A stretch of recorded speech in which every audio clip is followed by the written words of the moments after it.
State exam में एक ही सवाल को कई कई बार पूछता है। जैसे ये सवाल बहुत आया था यूपीएसआई में। एक विमान ए और बी के बीच की दूरी 31 घंटे में तय करता है। अगर विमान की गति 320 किलोमीटर पर आवर कम कर दी जाए तो वही दूरी, सेम डिस्टेंस 36 घंटे में तय हो जाती है। ए और बी के बीच की दूरी बताओ किलोमीटर में। देखिए, अगर दूरी सेम है तो चाल और समय का अनुपात एक दूसरे का उल्टा होता है। दूरी निकालनी है, वैसे जो भी आंसर आएगा 31 और 36 दोनों का मल्टीपल होगा। ऑप्शन से भी चेक कर सकते हैं, पर सॉल्व कैसे करेंगे भाई? विमान ए और बी के बीच की दूरी तय करता था 31 घंटे में, अब स्पीड हमने कम कर दी, अब लगता है 36 घंटे। तो समय का रेशियो क्या है? 31 36, तो स्पीड का रेशियो उल्टा आएगा, रिवर्स 36 रेशियो 31। यानी कि विमान की स्पीड अगर पहले 36 थी तो अब घट के 31 होगी।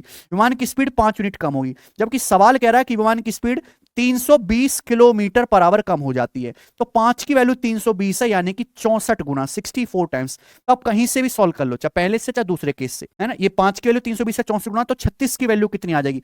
36 गुना 64 किलोमीटर पर आवर। ये विमान की स्पीड है मेरे प्यारे भाई, जब विमान ए और बी के बीच की दूरी 31 घंटे में तय करता है। तो डिस्टेंस कितना आएगा? ये स्पीड है 36 गुना 64 किलोमीटर पर आवर, इस स्पीड से 31 घंटे लगते हैं विमान को, तो डिस्टेंस कितनी आएगी? स्पीड गुना टाइम, सीधा किलोमीटर में। इसलिए मैं कह रहा था 36 31 दोनों से कटने वाला आंसर होगा, और डिजिटल सम 9 आना चाहिए। डिजिटल सम डी ऑप्शन का है, ये आंसर हो गया। ये बताओ।